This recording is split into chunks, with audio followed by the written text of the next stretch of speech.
Assalamualaikum warahmatullahi wabarakatuh. Alhamdulillahi rabbil alamin wal aqibatu lil muttaqin wala udwana illa 'alal zalimin. Asyhadu an la ilaha illallah wahdahu la syarikalah wa asyhadu anna Muhammadan abduhu wa rasuluh. Allahumma salli wa sallim wa barik ala nabiyyina Muhammadin wa ala alihi wa ashabihi ajma'in, amma ba'd. Jamaah sekalian yang saya hormati, marilah kita mulai kajian kita pada malam ini dengan membaca basmalah. Bismillahirrahmanirrahim.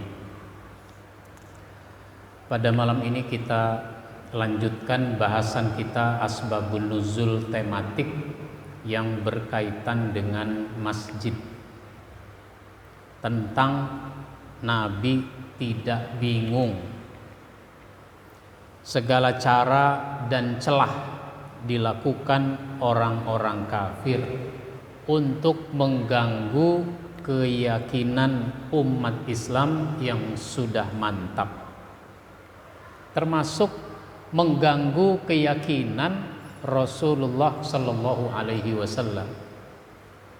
Rasulullah yang membawa ajaran, yang membawa risalah, menyampaikan, orang kafir berusaha menanamkan keraguan ke dalam hati Rasulullah Sallallahu Alaihi Wasallam.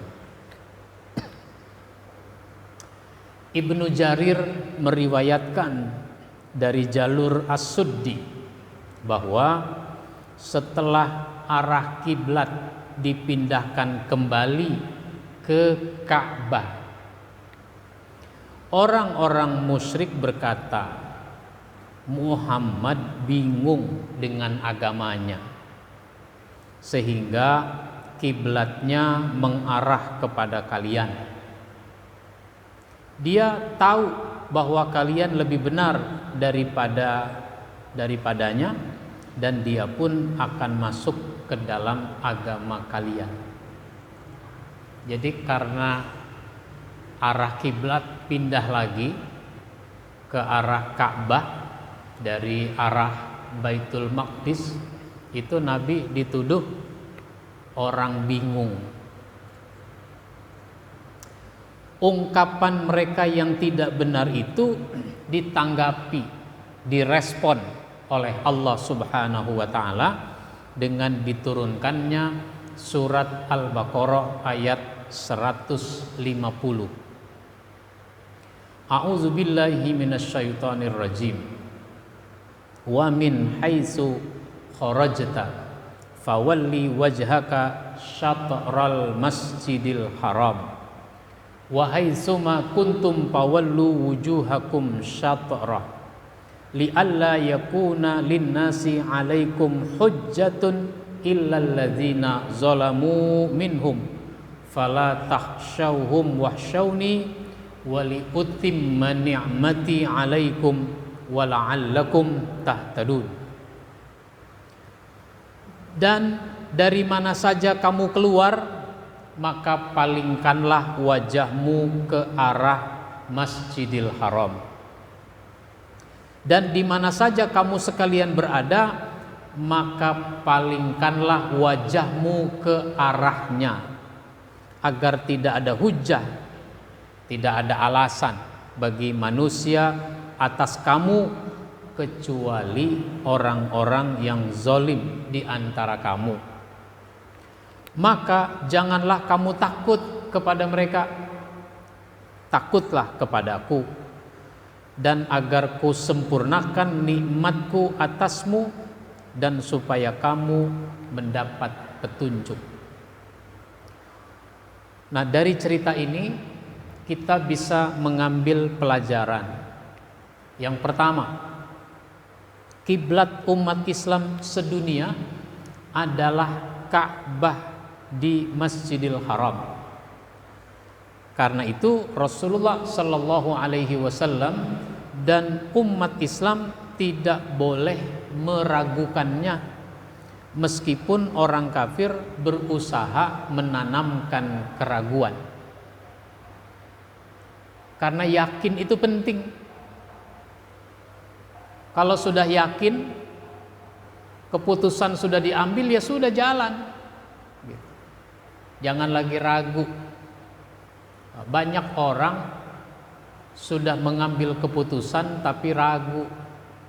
Maka ketika Allah sudah putuskan kiblat menghadap Ka'bah, sudah yakin.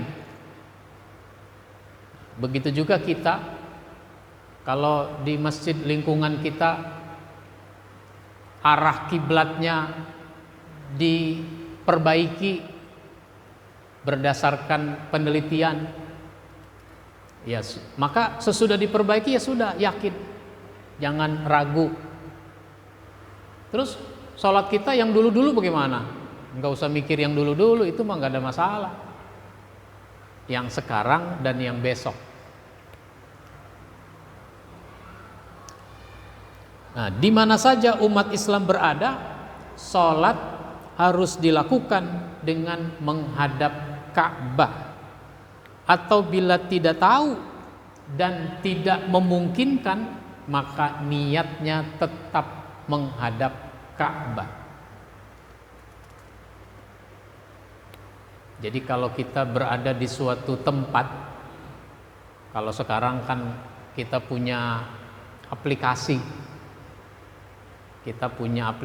dihubungkan dengan satelit, jadi kita tahu di mana itu arah kiblat melalui aplikasi, ditunjuki. Tapi saya nggak tahu ya, aplikasi bisa kita pakai kalau nggak ada sinyal di sana. Sebab masih banyak daerah-daerah yang tidak ada sinyal di negeri kita ini. Pernah ada berita tentang belajar jarak jauh, yaitu melalui online kan.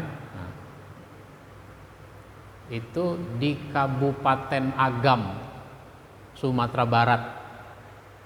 Itu anak-anak sekolah mau online itu mesti jalan 2 kilo, 3 kilo ke suatu bukit. Kenapa? Karena di situ ada sinyal. Kalau di rumahnya nggak ada sinyal, ya daripada jalan 2 kilo, 3 kilo, mendingan dia belajar di sekolah. Gurunya datang ke sekolah, kan begitu.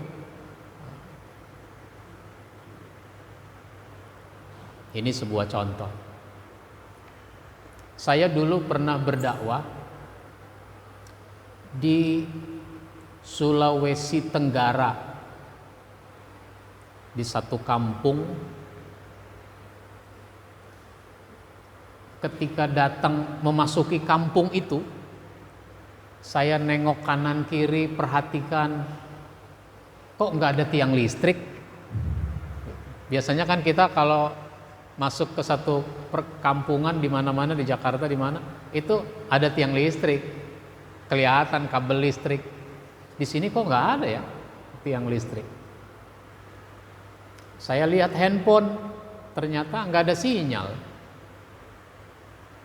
Terus ternyata sampai. Ketika sampai, ternyata memang di situ tidak ada listrik. Listrik belum masuk. Sinyal juga tidak ada. Lalu saya tanya, kalau mau ada sinyal bagaimana? Untuk ngasih kabar bahwa saya udah sampai gitu di tempat tujuan dengan selamat.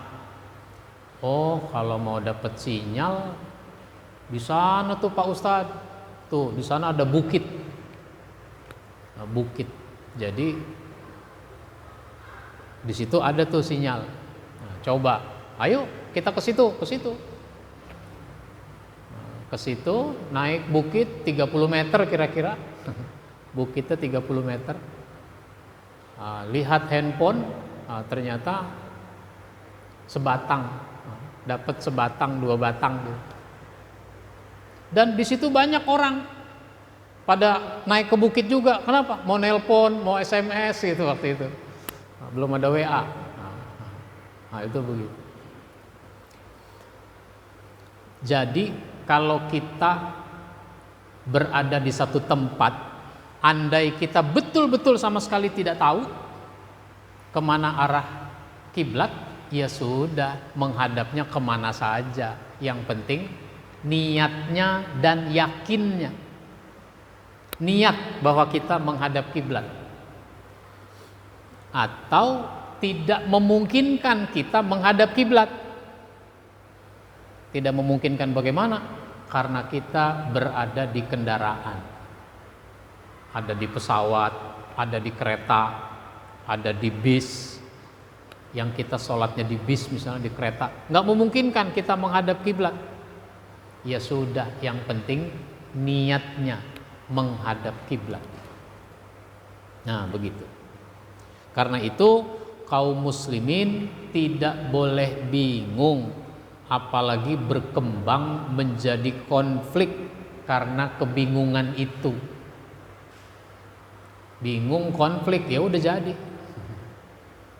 Jadi jangan konflik gara-gara masalah kiblat yang diubah. Maka Rasulullah Shallallahu Alaihi Wasallam mengikuti apa yang ditentukan oleh Allah Subhanahu Wa Taala, meskipun orang-orang kafir ngomong yang enggak-enggak. Nah, Nabi Muhammad dibilang bingung. Nah, ini bantahan dari Allah Subhanahu Wa Taala bahwa Nabi Muhammad itu tidak bingung. Memang Allah yang nyuruh begitu. Nah, kalau orang-orang yang ingin mengganggu kaum muslimin, mengganggu pemimpin kaum muslimin, mengganggu keyakinan, ya mereka mah cari aja segala macam celah yang bisa dilontarkan untuk merusak keyakinan. Apa saja itu. Nah, tapi kalau kita sudah yakin memang ini benar adanya, ya sudah, nggak boleh kita dibayang-bayangi oleh keraguan. Syaitan memang berusaha menanamkan keraguan. Al-haqqu mir rabbika fala takunanna minal mumtarin. Kebenaran itu dari Tuhanmu, maka janganlah kamu termasuk orang-orang yang ragu terhadap kebenaran itu. Ini yang sangat penting, membicarakan masalah arah kiblat itu adalah keyakinan. Jadi jangankan udah ditetapkan, yang kita belum tahu saja itu kita tidak boleh ragu. Yang kita belum tahu, ini menghadap mana ya, begitu. Nggak tahu sama sekali, ya sudah, yakin saja, niat dan yakin. Begitulah kuncinya. Konflik jangan diperpanjang. Tapi orang yang memang sukanya konflik, sukanya ribut, ya apa saja bisa jadi sumber keributan, sumber konflik. Nah, ini bukan watak kaum muslimin. Meskipun kaum muslimin kadang berkonflik, tapi bukan watak kaum muslimin untuk berkonflik itu. Persoalan semuanya dimusyawarahkan. Nah, maka Nabi tidak boleh memperpanjang kebencian, tidak boleh memperpanjang kemarahan, kekesalan. Nah, itu begitu. Silahkan. Baik. Mudah-mudahan bermanfaat apa yang kita bahas pada malam ini. Insya Allah kita sambung pada pertemuan yang akan datang dengan tema bersiul dan bertepuk tangan di masjid. Kita akhiri dengan baca hamdalah. Alhamdulillahirabbil alamin. Wassalamualaikum warahmatullahi wabarakatuh.